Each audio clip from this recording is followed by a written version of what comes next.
Hello' guys, welcome back to my YouTube channel. আহি গ'ল ভাল খবৰ। যিসকল ৰাজ্যৰ লাখ লাখ মানুহে চৰকাৰী ঘৰৰ বাবে আবেদন কৰিছিল বা যিসকলৰ চৰকাৰী ঘৰৰ চেংচন হৈছে বা যিসকলে প্ৰথম কিস্তিৰ টকা পাইছে, যদি এতিয়ালৈকে তেওঁলোকে জব কাৰ্ডৰ যিখন পইচা সেইখন লাভ কৰা নাই, কেনেকৈ লাভ কৰিব সম্পূৰ্ণ আজিৰ এইটো ভিডিঅ'ত জানিব পাৰিব। আৰু তেওঁলোকৰ চৰকাৰী ঘৰৰ যিখন বাজেট বা 1,30,000 টকা যিখন তেওঁলোকৰ চেংচন হয়, আৰু চেংচনৰ উপৰিও তেওঁলোকে জব কাৰ্ডৰ থ্ৰুত 95 দিনৰ হাজিৰা তেওঁলোকৰ বেংকৰ একাউণ্টত সোমাই যায় বা যিখন তেওঁলোকৰ চেংচন লেটাৰ, সেই লেটাৰত সম্পূৰ্ণ উল্লেখ আছে, চাবলৈ পাব।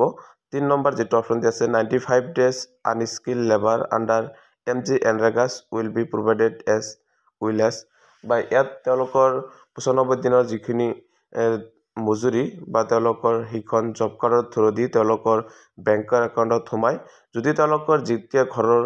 চৰকাৰী ঘৰৰ বাবে আবেদন কৰিছিল, তেতিয়া তেওঁলোকে যিখন জব কাৰ্ড ব্যৱহাৰ কৰিছিল, সেই জব কাৰ্ডত যিকেইজন সদস্য আছে আৰু যিকেইজন সদস্যৰ জব কাৰ্ডৰ লগত আধাৰ কাৰ্ড লিংক আছে, সেই লিংকেজৰ থ্ৰু দি তেওঁলোকৰ বেংকৰ একাউণ্টত এই 95 দিনৰ হাজিৰা তেওঁলোকে লাভ কৰিব। আৰু এই 95 দিনৰ হাজিৰা তেওঁলোকে কিমান টকা লাভ কৰিব সম্পূৰ্ণ আজিৰ এইটো ভিডিঅ'ত জানিব পাৰিব। গতিকে স্কিপ নকৰাকৈ পোনপ্ৰথমৰ পৰা ভালদৰে চাই থাকিব। আৰু এটা ভাল খবৰ, যিসকলে চৰকাৰী ঘৰৰ 2011 চনৰ যিটো চেঞ্চাছ ভিত্তিত যিসকলে ঘৰ পোৱা নাই বা আৱাস প্লাছ যিবিলাক চৰকাৰী ঘৰৰ কাৰণে আবেদন কৰিছিল, যদি তেওঁলোকে পইচা পোৱা নাই, তেওঁলোকে সেইখন লাভ কৰিব। ইয়াত সম্পূৰ্ণ নটিচ চাবলৈ গৈছে। এপ্ৰুভেল অফ দ্য ইউনিয়ন কেবিনেটত যিখন এই ইউনিয়ন কেবিনেট হৈছিল, বৈঠক অনুষ্ঠিত হৈছিল 2024 বা 28 বৰ্ষৰ ভিতৰত, 29 বৰ্ষৰ ভিতৰত যিসকল আৱাস প্লাছ বা প্ৰধানমন্ত্ৰী আৱাস যোজনা গ্ৰামীণৰ যিসকল হিতাধিকাৰী বাকী আছে, সম্পূৰ্ণ চৰকাৰী ঘৰ লাভ কৰিব। ইয়াত এইখন কেবিনেটত পাছ হৈছিল। আৰু 2026 চনৰ ভিতৰত সকলোকে চৰকাৰী ঘৰ লাভ কৰিব, আৱাস প্লাছ বা চেঞ্চাছ ভিত্তিত যিসকল বাকী আছিল। আৰু এইখন হ'ল যিসকল হিতাধিকাৰী এতিয়ালৈকে চৰকাৰী ঘৰ পোৱা নাই, তেওঁলোকৰ কাৰণে এটা ইম্পৰ্টেণ্ট আপডেট। আৰু যিসকলে চৰকাৰী ঘৰ লাভ কৰিছে, যদি জব কাৰ্ডৰ পইচাটো এতিয়ালৈকে চেক কৰা নাই, বেংকৰ একাউণ্টত সোমাইছে নে নাই বা কেনেকৈ চেক কৰিব সম্পূৰ্ণ জানিব পাৰিব। গতিকে স্কিপ নকৰাকৈ চাই থাকিব। আৰু জব কাৰ্ডৰ পইচা চেক কৰিবলৈ হ'লে তেওঁলোকে তেওঁলোকৰ জব কাৰ্ডৰ নাম্বাৰখন লাগিব বা তেওঁলোকৰ শুদ্ধ নামটো হ'লেও হৈ যাব। আৰু সেইখন পইচা কেনেকৈ চেক কৰিব, তাৰ কাৰণে ফাৰ্ষ্ট টাইম গুগল বা ক্ৰম যিকোনো এটা ব্ৰাউজাৰত গৈ চাৰ্চ কৰি দিব, MGNREGA বুলি চাৰ্চ কৰি দিব। নাইবা মই এই ভিডিঅ'ৰ ডিছক্ৰিপশ্যনৰ তলত ডাইৰেক্ট লিংকটো দি দিম, আৰু সেইটো লিংকৰ পৰা ডাইৰেক্ট গৈ আপুনি চেক কৰি ল'ব পাৰিব। আৰু চৰকাৰী ঘৰৰ জব কাৰ্ডৰ যিহেতু 95 দিনৰ হাজিৰা, সেইখন চেক কৰিবলৈ হ'লে ফাৰ্ষ্ট টাইম এইটো লিংকত অহাৰ পিছত ইয়াত চাবলৈ পাব ডিষ্ট্ৰিক্ট নেমসমূহ দিয়া আছে বা Mahatma Gandhi national rural employment যিটো ইয়াত ওপৰত চাবলৈ হৈছে হেডলাইনত গ্যাৰাণ্টিজ স্কিম। ইয়াত আপুনি এইটো পেজত আহিলে আপুনি লেফ্ট ছাইডত চাবলৈ পাব এই যিখন ডিষ্ট্ৰিক্ট নেম, বা ইয়াৰ পৰা ডিষ্ট্ৰিক্ট নেমটো ছিলেক্ট কৰিব, আপোনাৰ যিখন ডিষ্ট্ৰিক্ট হয়। আৰু আপোনাৰ এনেকৈ ষ্টেপ বাই ষ্টেপ আপুনি যেতিয়া আগবাঢ়ি যাব, তেতিয়া আপোনাৰ জব কাৰ্ডত কিমান টকা সোমাইছে বা পইচাৰ কাৰণে আপোনাৰ ডিমাণ্ড হৈছে নে নাই, সম্পূৰ্ণ তথ্যখিনি লাভ কৰিব। আৰু যদি এতিয়ালৈকে আপোনাৰ জব কাৰ্ডৰ পইচা লাভ কৰা নাই, তেনেহ'লে আপুনি সেইখন ক'ত গৈ জমা দিব সম্পূৰ্ণ আজিৰ এইখন ভিডিঅ'ত সম্পূৰ্ণ জানিব পাৰিব। আৰু যেতিয়া মোৰ এই ভিডিঅ' ডিছক্ৰিপশ্যনৰ তলত যিটো লিংক দিয়া থাকিব, সেইটো লিংকত ক্লিক কৰি এনেকৈ অহাৰ পিছত ফাৰ্ষ্ট টাইম আপোনাৰ ডিষ্ট্ৰিক্টখন ছিলেক্ট কৰি দিব। আৰু ডিষ্ট্ৰিক্টখন ছিলেক্ট কৰাৰ পিছত যেতিয়া আকৌ এটা পেজ অ'পেন হ'ব, তেতিয়া আপোনাৰ পঞ্চায়ত ব্লক নেমটো ছিলেক্ট কৰি দিব। আৰু লেফ্ট ছাইডৰ তলতে আপুনি চাবলৈ পাব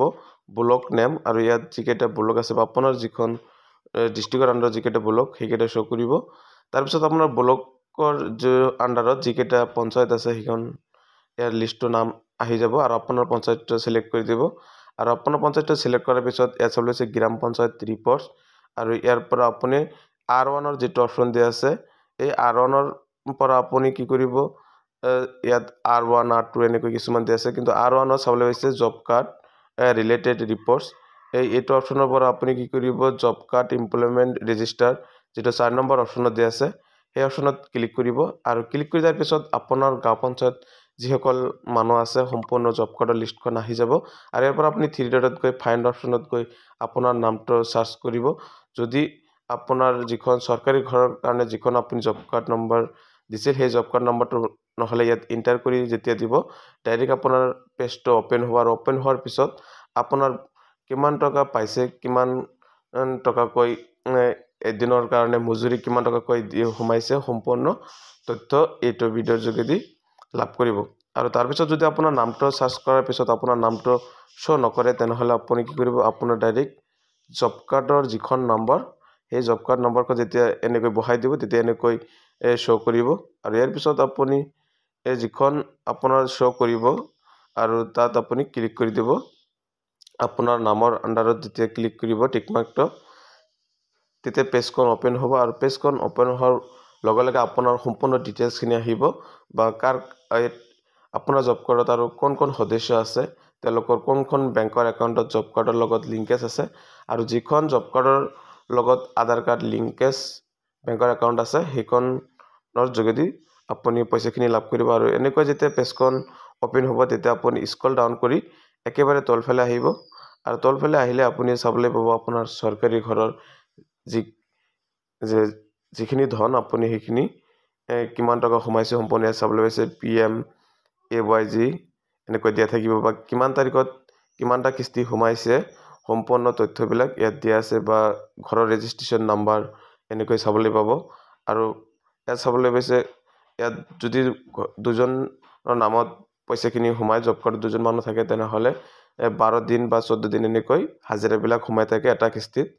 আৰু এনেকৈ আপুনি 95 দিনৰ টোটাল হাজিৰা লাভ কৰিব ইয়াত চাবলৈ পাইছে যিজনৰ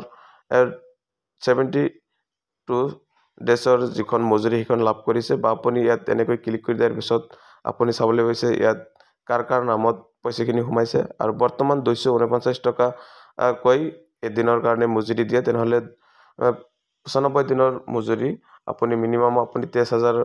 ওপৰত টকা লাভ কৰিব আৰু কিমান তাৰিখত পইচাখিনি সোমাইছে ইয়াত ডেটটো চাবলৈ পাইছে 18/12/2024 তাৰিখত বেংকৰ একাউণ্টত জব কাৰ্ডৰ পইচাখন সোমাইছে বা আপুনি যদি এতিয়ালৈকে চৰকাৰী ঘৰৰ যিখিনি জব কাৰ্ডৰ ধনীখিনি পোৱা নাই তেনেহ'লে আপুনি অতি সোনকালে আপোনাৰ পঞ্চায়ত অফিচত যোগাযোগ কৰিব আৰু এনেকৈ আপুনি জব কাৰ্ডৰ যিখন পইচা 95 দিনৰ সেইখিনি হাজিৰা সোমাইছে নে নাই সম্পূৰ্ণ চেক কৰিব পাৰিব কাৰ একাউণ্টত সোমাইছে কিমান টকা সোমাইছে কিমান দিনৰ হাজিৰা এনেকৈ আপুনি সম্পূৰ্ণ ডিটেইলছখিনি লাভ কৰিব পাৰিব